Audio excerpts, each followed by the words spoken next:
Hello everyone and welcome to Best Side Cycling. Today we're here in Kenmore riding the Juanita Drive climb and we're headed in the southbound direction, and this area is pretty infamous being one of the main climbs of the whole loop, but as well as being under construction really for the past few years, and that's still going on, and there is a lot of nice changes that will be coming up that I'll be talking about.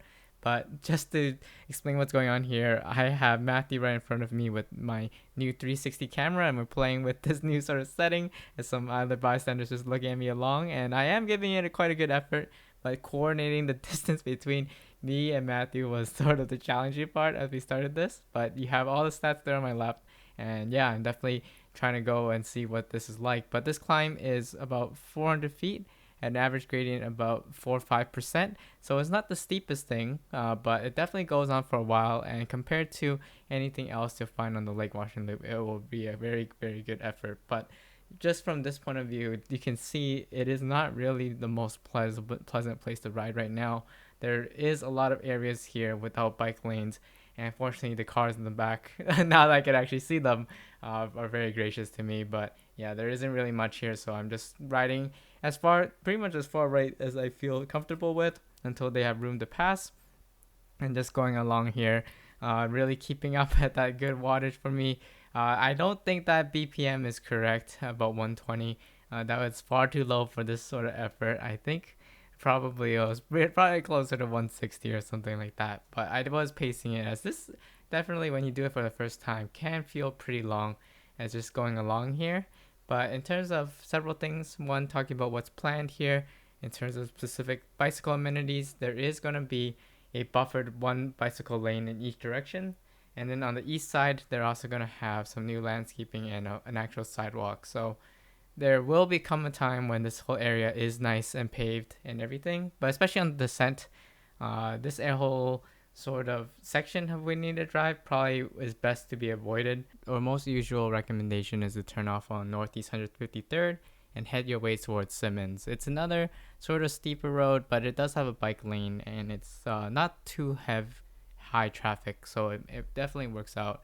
And that could just also be an alternative route in general until this whole area sort of sorts itself out. But you'll see, yeah, a lot of this sort of whole video, I'm in the middle of the lane, not just because I want to take up the space, but as you can tell, there's just a lot of stuff going on in the right. Just construction vehicles, gravel, steel plates, all sorts of things. So that's sort of what ends up happening. But here, this whole effort for me is definitely one that is more challenging because it's a flatter effort, and I'm always I don't have like the highest watts, so pure number of watts. So for these type of climbs, they're not usually the ones I like to do. But anyway, I'm still giving my full effort, and you see Matthew is clearly dropping me now, but I'm still working my way, trying to chase him back. And as you come up here, yeah, definitely if it's your first time doing this climb, as with any climb, the main trick is all about pacing. You definitely, for this one, it doesn't change its gradient all too much. It's gonna be just sort of around that 4 to 6% range, sort of fluttering around there, and you can just sort of hold it steady for a good while. And but yeah, you can see there's just so much construction going on right now with this. I'm hoping that in maybe the next couple years, I'd be able to come back and do a similar video and report about all the nice, awesome changes that it's finally here. But for now, this is sort of what it looks like. And yeah, it's been a long time since I've come back to do this effort. I think I distinctly recall when I first started riding and trying to explore Seattle that I took my hybrid bike. And when I saw this hill, I think that was maybe the only time that I recall maybe stopping in the middle of a hill during all my time riding, of like not wanting to finish but not feeling like I could and wanting to stop. I think this was the first hill that did that. So definitely it's maybe a little bit different now, but this could be an awesome hill once it's in better shape to come and do, because it is en route with the Lake Washington Loop, and it's really a popular hill for that reason, as it connects pretty nicely, and the south end of this whole Juanita Drive is pretty nice to ride on, and a lot of people do. But you can just see there's just non-stop things going on to right and left, and it finally clears up enough where I can feel comfortable to take the bike lane here.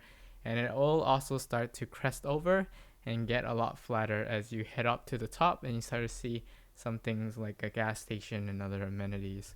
But if you enjoyed this video, please roll the like button and subscribe. We cover all sorts of things Seattle cycling. And yeah, I've been looking to get into just really different forms of showing you guys bikes and routes and things and getting everyone excited to ride while the heat and the sun is still out here. So we're nearing the end of the segment, as you can tell from the elevation graph on the top left. And at least for me, my habit of once I'm starting to blow up, I just tend to look down a lot more. I spin a lot more, and I'm just sort of holding on for dear life. I don't know what your usual tells that you're about to go, but that's it for me, and it's sort of a really fun experience now for me to get a person view of the front end of how I look when I'm sort of hurting. But anyway, it does flatten out a lot though. So with that, I think with this whole segment, I did it in about 7:23, and this was definitely the best time though. For this whole sort of segment, it does have traffic lights in there, so you sort of have to get lucky anyway. So it's not really the most one to be competitive about. But anyway, from here, I just wanted to maybe show you a bit of what the descent looked like as we head down towards Kirkland. And I mean, this side on the other end is another one you can definitely climb coming from south to north. It tends to be a little bit more shallow than the north to south end, mainly because there's really some false flats in there. And overall, but it's really just as nice. And the main thing to watch out for is definitely that this is a fairly used traffic area, so there's gonna be traffic for sure, so definitely watch out behind you.